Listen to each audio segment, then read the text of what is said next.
তেলের উপর টিকে আছে ইসরায়েলের সামরিক অভিযান, তাই তেল সরবরাহ বন্ধ করে দিলেই থামতে পারে যুদ্ধবাজ ইসরায়েলের কর্মকাণ্ড। সে কারণে ইসরায়েলকে তেল সরবরাহ না করতে এবার আহ্বান জানিয়েছে জাতিসংঘ। এর আগে এই আহ্বান জানিয়েছিল ইরান। বিস্তারিত ইমতিয়াজ আলমের প্রতিবেদনে।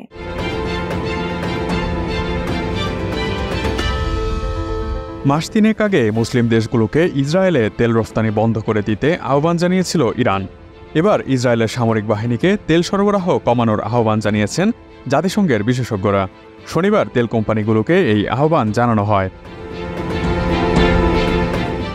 আরব নিউজ জানিয়েছে, খাদ্যের অধিকার বিষয়ক জাতিসংঘের বিশেষ রিপোর্টার মাইকেল ফাকরি অয়েল চেঞ্জ ইন্টারন্যাশনালের গবেষণার উদ্ধৃতি দিয়ে বলেছেন, 3টি কোম্পানি মার্কিন যুক্তরাষ্ট্র, ব্রাজিল, রাশিয়া, আজারবাইজান এবং কাজাখস্তানের মাধ্যমে ইসরায়েলি সামরিক বাহিনীকে তেল সরবরাহ করছে।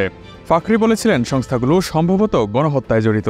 পরে তাদেরকে অর্থনৈতিক নিষেধাজ্ঞা দেওয়ারও আহ্বান জানান তিনি। পর্যাপ্ত আবাসনের অধিকার বিষয়ে জাতিসংঘের বিশেষ প্রতিবেদক বালাকৃষ্ণান রাজাগোপাল এই আহ্বানকে সমর্থন করেছেন। তিনি বলেছেন, কর্পোরেশনগুলোকে বন্ধ করা উচিত এবং আগামীতেও সম্ভাব্য দায়বদ্ধতার মুখোমুখি করা উচিত।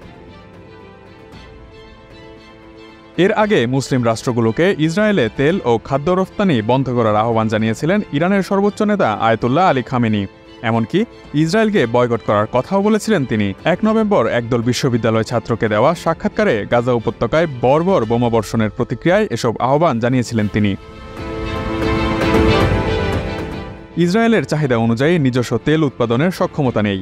জ্বালানির জন্য ইসরায়েলের পুরোটাই নির্ভর করতে হয় তেল রফতানিকারক দেশগুলোর উপর। ইসরায়েলের প্রতিদিনের জ্বালানি চাহিদা প্রায় 2.5 লক্ষ ব্যারেল, যেখানে ইসরায়েলের তেল উৎপাদনের সক্ষমতা রয়েছে প্রতিদিন মাত্র 6,000 ব্যারেল।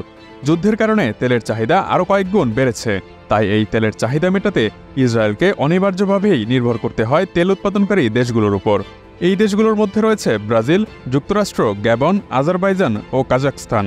এদের মধ্যে আজারবাইজান ও কাজাখস্তান দুটি মুসলিম প্রধান দেশ। তাই তেল রফতানিকারক দেশগুলো যদি ইসরায়েলকে তেল সরবরাহ করা বন্ধ করে দেয়, তবে নিশ্চিতভাবেই এর প্রভাব পড়বে ইসরায়েলের অর্থনীতি ও সামরিক অভিযানের উপর। লাগাম টানা যেতে পারে ইসরায়েলের নির্বিচার হামলায় ও বন্ধ হতে পারে যুদ্ধ।